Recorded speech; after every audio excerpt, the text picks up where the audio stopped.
안녕하십니까. 한방으로 여러분의 건강을 지키는 경희대학교 한의과대학의 김용석 교수입니다. 요즘 세상이 크고 강한 것이면 최고다라는 이런 사고 방식이 지배하고 있어서 그런지 어떤 사람들을 만나든지 자기가 뭐보다 크다, 또 강하다 이런 것들을 뽐내게 됩니다. 그래서 그렇지 못한 사람은 그런 이야기를 들을 때 보면 뭔가 조금 주눅이 들기도 합니다. 남자들 만나면 힘자랑, 돈자랑, 이제 정력자랑 여러 가지 자랑하는 것들이 많습니다. 권력자랑도 있죠. 근데 그렇지 못한 분들이 그 얘기를 들으면 뭔가 이렇게 움츠려 들고 이런 또 일상 생활하는데 자신감이 없이 생활할 수가 있습니다. 그 중에 하나 자기 머리 좋다고 자랑하는 사람들이 있어요. 대개 보면 머리 좋다고 자기 머리 크다고 자랑하는 분들이 있습니다. 물론 머리가 큰 분들이 그 안에 뇌가 크기 때문에 용량이 많아서 내가 다른 사람들보다 들고 이렇게 저장하는 것이 많으니까 내가 머리가 더 좋다라고 이야기를 할 겁니다. 물론 일리도 있는 말입니다. 그런데 한번 생각해 보면 이 아인슈타인, 그 천재라는 아인슈타인이요, 머리가 큰 것이 아니었어요.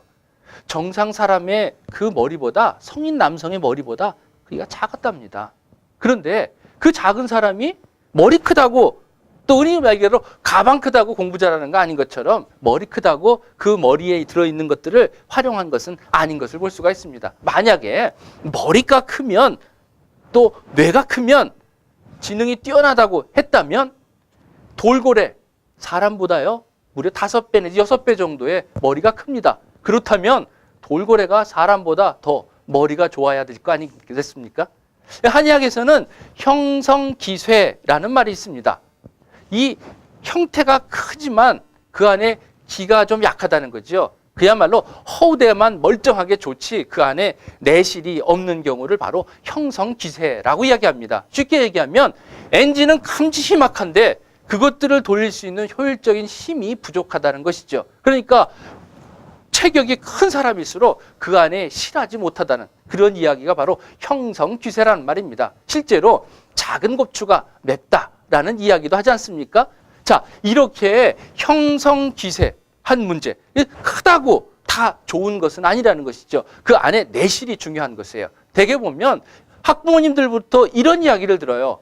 우리 애는요, 선생님 공부는 잘 못하는데 아주 머리는 좋은 것 같아요. 근데 공부가 좀 안 되는 것 같거든요. 노력이 좀 안 되는 건가요? 또 이렇게 이야기를 하는 분들이 많아요. 또 머리가 큰 걸 보면 제가 공부 잘할 것 같은데 머리는 있는 것 같은데 공부가 잘 안 되네요. 이야기를 하면 저는 그렇게 얘기합니다. 그거는요 머리가 나빠서 그렇습니다 라고 얘기합니다. 머리가 좋다면 노력을 해서 공부를 해야지요. 자, 그러면 오늘은 공부를 어떻게 하면 잘할 수 있을까? 이거죠. 첫 번째는 뭐냐면 많은 시간들을 공부해야 하지만 집중적으로 공부를 해야 된다는 거죠. 순간적으로 많은 양, 책상 안에서 많은 시간 앉아 있다고 해서 공부하는 것이 아니라 집중된 시간 속에서 공부를 해야 되는데 그 공부를 어떻게 되느냐? 논어에서 한번 찾아볼게요. 논어에서는 우리 하기 시습지면 불력역호하라 이런 말이 있지 않습니까? 배우고 때로 익히면 이것 또한 기쁨이 아닌가이라고 이야기합니다. 그죠? 배우는 어떤 기쁨들이 있다는 거예요. 이걸 거꾸로 한번 해석을 한번 해볼게요.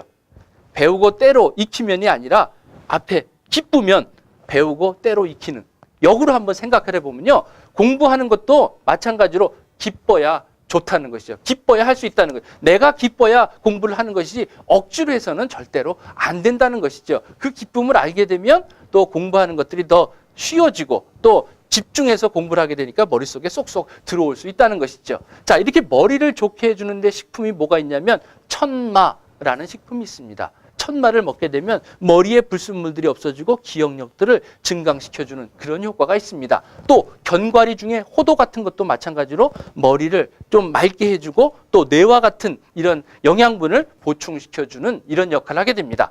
또 하나 좋은 방법이 뭐냐면 손가락 마사지 하는 것이에요. 대개 우리 서양 사람들은 이 가운데 손가락을 이렇게 가리키면 조금 이상하게 생각하지만 이 가운데 손가락에 비밀이 있는 것입니다. 이게 수거름 심포경이라는 경락이 지나가는데 여기에는 지식의 창고가 되는 역할을 하게 됩니다. 그것 때문에 이 가운데 손가락 끝과 그 앞쪽의 양옆쪽을 자주 이렇게 만져주게 되면 이 지식적인 또는 지혜적인 부분들이 향상이 되게 됩니다. 그렇게 되면 공부하기도 훨씬 더 쉬워질 수가 있습니다. 자, 오늘은 여기까지 알아보고요. 다음 시간에 새로운 주제를 가지고 여러분을 찾아뵙도록 하겠습니다.